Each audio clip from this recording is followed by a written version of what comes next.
Now let me quote an example of a sentence from a recent New South Wales government document. I'll give you some context so that you're interpreting it from the outset. It's around building approvals, okay? Quote, development that is to be demolished as exempt development under the code must be development that can be constructed or installed as exempt development. Now, that reads like a brain teaser, okay? And if you analyse that sentence in the old-fashioned way, it boils down to something like this, that you can only demolish something that you would have been allowed to build in the first place. Now that's marginally better than what was in the document. But from it, of course, it follows that you cannot demolish anything that you would not have been allowed to build. So you can imagine one of the taxpayers of New South Wales picking that up, looking at the document, looking for assistance and reading that. So my point is that's why grammar comes in handy. In New South Wales, we're giving a higher priority to grammar in our schools. Our syllabus, developed by the Board of Studies, explicitly requires the teaching of grammar in a practical and engaging way. Texts are used as the basis of grammar lessons, and students apply the grammar that they've learnt to their own writing.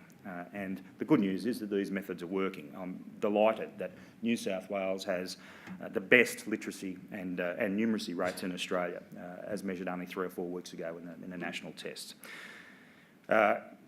94 to 97% of children reaching nationwide literacy and numeracy benchmarks.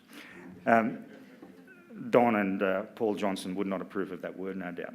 But all of this will lay a solid foundation for the development of plain English skills in public life. And the Plain English Foundation has already trained more than 3,500 of our public officials in New South Wales to improve clarity in our writing. Very simply, clear communication builds confidence and it builds trust. As a government, I believe we're more accountable to the public and more transparent when we communicate in ways that people can readily understand and respond to. In particular, we have more than 200 languages spoken in New South Wales. So people who speak English as a second language may well have trouble understanding government information and accessing our services. We have around 7% of the New South Wales population who describe themselves with regards to their English skills as they speak English not well or not at all, 7%, so 1 in 14 people. So it's essential that our documents are written in plain English. Even the general public with standard language skills can have difficulty with technical language and jargon and what I was taught at university in the language courses, the meta languages of the different spheres of activity. We have, according to a 2006 survey, adult literacy and life skills, around 46% of people in New South Wales have trouble locating and using information in everyday documents, such as job application forms, payroll forms, transport timetables, maps, tables and charts. 46%. Now that's a reflection on all of us and the corporate world in terms of how we write these documents if people can't understand them. We want to improve that, and we have a long way to go, but we've made a start. The roots of the problem are deep and complex, but as Don Watson has reminded us, the English language has always been strong enough to survive assaults on its integrity. His latest book, Bendable Learnings, is an attack on the language of modern corporate management, but he also takes a sideswipe at politicians. A pretty fair game on this front, I concede. I quote Don in one of his more pessimistic moods, quote, "Can anyone imagine a Premier sometime in the future speaking to us in a spontaneous and amusing way? One might as well imagine a government department that isn't values-driven, a bank that isn't customer-focused, schools that teach rather than deliver learnings and outcomes." End quote.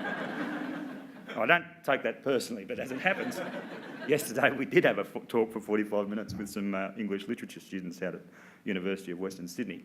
But I take these issues seriously, and I'll be issuing a memorandum to the entire New South Wales public sector shortly, stressing the importance of plain English, particularly in publications and documents intended for public use. I want that memorandum to set the tone for the use of plain English in our public services. I want plain English to become an essential part of how the public sector does its business, every bit as essential as a financial impact statement. And I want to see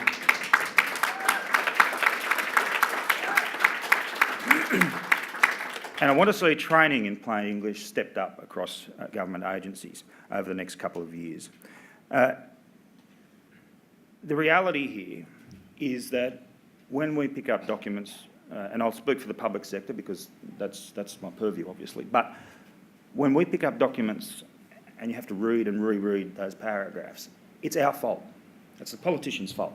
Because for years, we haven't insisted on clarity of communication. For years, we're too busy or too preoccupied with other things to make the stress, or to stress the importance of clarity in communication.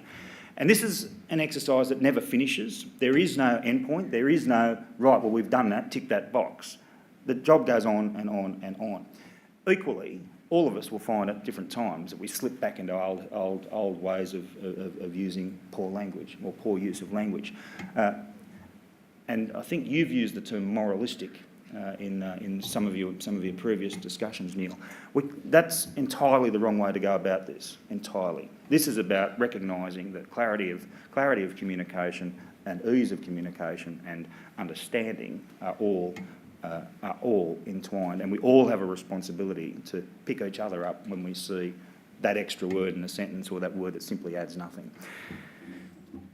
So I take my share of responsibility for allowing these documents to be promulgated. But with that in mind, I intend to establish, starting in 2010, a special category in the Premier's Public Sector Awards for the best use of plain English in our public sector agencies. And I want the highest standards of plain English. I want the highest standards of plain English in our public sector to be recognised, rewarded and encouraged. We need rigorous tests for readability applied to all government agencies and documents for public consumption. I'll therefore be asking my department to arrange for random checks by focus groups of selected documents from every public sector agency, and those focus groups will assess the documents for readability, for clarity and for ease of comprehension. It will, in short, be a plain English audit of the entire government sector.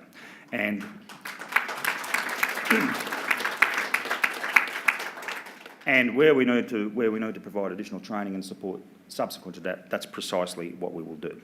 I'm grateful for the support of the Plain English Foundation and Dr. Neil James in this important cause, and I look forward to your continuing support as we tackle the problem with renewed determination. I'll leave you with this thought. Future parameters for key human resource language management indicators are predicated on a high expectation of values-driven optimisation. In other words, I remain confident. I wish you every success in your endeavour. It's a delight to be here with you today, and keep up the good work. This fight never stops, and it doesn't matter what corner of the globe we're in either. This fight will not go away. It's one that we must win, and you have my support as we tackle the abuse of language whenever and wherever we see it. Thanks for being here.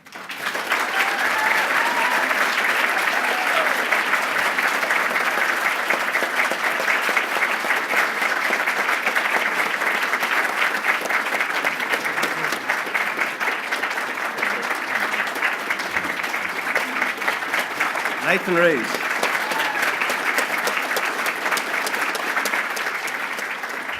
Well, I can't think of a better way to start raising the standard than that.